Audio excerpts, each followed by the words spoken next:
The following story has been brought to you by StoriesToInspire.org. So listen to this story. And this was told by a Mrs. Toby Gutter, who's a teacher in the seminary in Paysach in Borough Park. There was a school, a Yiddish school, a boys' school, Frum school, obviously, in Bnei Brak.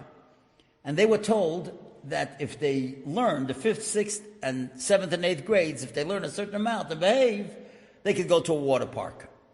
And that the yeshiva would rent out a water park, and the kids could have a great time.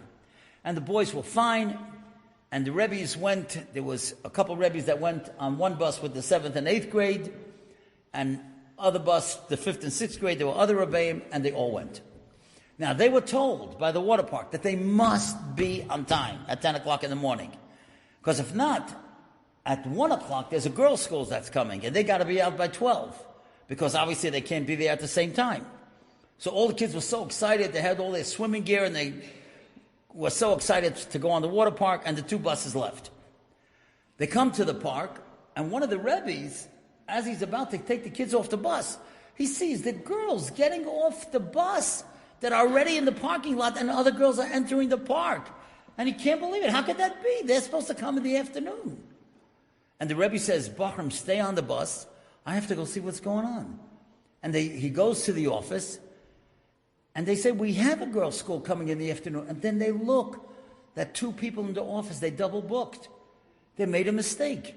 They had one guy in the office rented it to the boys' school, and the other guy rented it to the girls' school. And the girls' school was here already, so there's no way the boys could come in. Now the Rebbe has to go on the bus and tell the kids that there's no water park today. Well, he goes on the bus. I don't have to tell you. The kids were so upset. And they're complaining and, commanding. It was terrible. And he said, look, we can't be here. We got to get out of here. We'll come back another day. And the bus starts leaving. And then the second bus also. And the boys are very distraught. And suddenly, one 8th grader comes over to one of the Rebbe and says, can I have the microphone?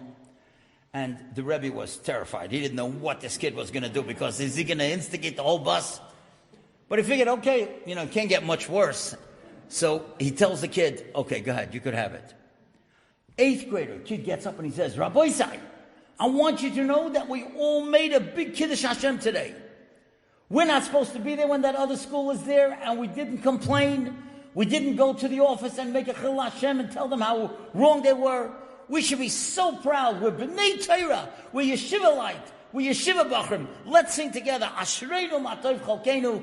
And the whole bus is singing Ashreinu Matov Cholkeinu. And everybody's singing and standing and dancing or whatever. And the whole bus was changed. The Rebbe couldn't believe it. He comes back to the yeshiva. The principal already got the call that something was wrong. He says to the Rebbe, how did the kids react on the bus? He said, I'm telling you, the kids were so upset. But then this kid got up, this 8th grader, he got up and he gave a whole drasha, and all the kids were singing Ashreinu. He says, who is this kid? And he tells them who the boy is. He couldn't get over it. Then the second bus comes, the 5th and 6th graders. So the principal goes over to the Rebbe over there, he says, how was the trip back? The kids must have been so disappointed. He said, you won't believe it. The kids were so disappointed, and all of a sudden the 5th grader got up, and he's making a whole speech. Rabbi Sai, we're a Yeshiva Bachrim. We should be so proud of who we are. Let's sing Ashreinu Matov Cholkeinu. What do you mean that happened on that bus? He said, who is this kid? Turns out it's the kid's younger brother. It's the 8th grader, and it's got a younger brother, a 5th grader. The principal went out of his kalim. He said, I got to call the father. Who gives chinuch like this? How do you do that? So he gets all the kids in the class. He calls up the father. He says, you got to tell me, how are you machanech kids in such a heilig amount? I can't believe it. He didn't want to say. He says, you got to tell me. He says, okay, I'll tell you what happened. He says, 4 weeks ago, my wife we have a big family, and my wife took everybody shopping. We had to go. I didn't go. He said, my wife went with all the kids. They went on a bus to a department store. It was quite a trip. And it was so hot, and it was so long. The kids, wanted to get home already. They weren't interested in shopping. So when they got back towards the bus, she said, Kinderlach, I know you're so tired and you're so hot. You could all buy ices. Here's money. Go buy ices, and we'll eat it on the bus. as they're all sitting together on the bus, the mother takes a look at the wrapper. She didn't recognize the wrapper, so she takes one of the wrappers and she says, Oy vey kinderlach, I'm not saying it's not kosher, but this is not the hechsher that we rely on. We really shouldn't be eating these ices. And she says, don't worry. I realize that you're so tired. When we come home, go to the freezer. You could take any cake, any ice cream that I have. We'll have a party, and you'll be able to have it. Fine, and that's what happened. None of the kids ate the ices. They came home, and they raided the freezer with the cakes and the ice creams. He said, I came home after that. All the kids are sitting eating cake and ice cream. I said to my wife, what's going on? So she told me the whole story.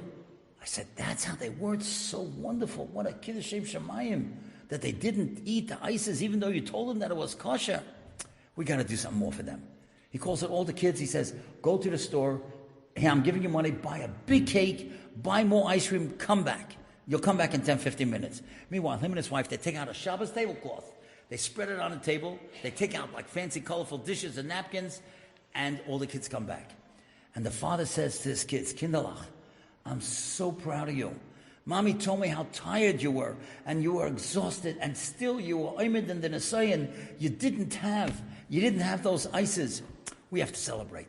Everybody get up. Let's dance around the table. Ashreinu matov chalkeinu. And the father and everybody, they're all singing and they're dancing around the table. Ashreinu matov chalkeinu, that we're Makadosh Shem Shemayim, that we're heilige kids. So he says to the principal, I guess my kids saw me do it a few weeks ago, so that's where they learned it. Well, the principal went out of his mind. And he told it to every machanech he could, and he told it to a very famous Hasidic Rebbe, a Rav in Eretz Yisrael, Yerushalayim. Many of you know the name, Rabbi Tzvi Zilberberg. So Rabbi Tzvi, he heard this story. He said, I got to call the father. He calls the father. He wants to hear all the pratim. And listen to this. The father says, Rebbe, I want to tell you something I didn't tell the principal.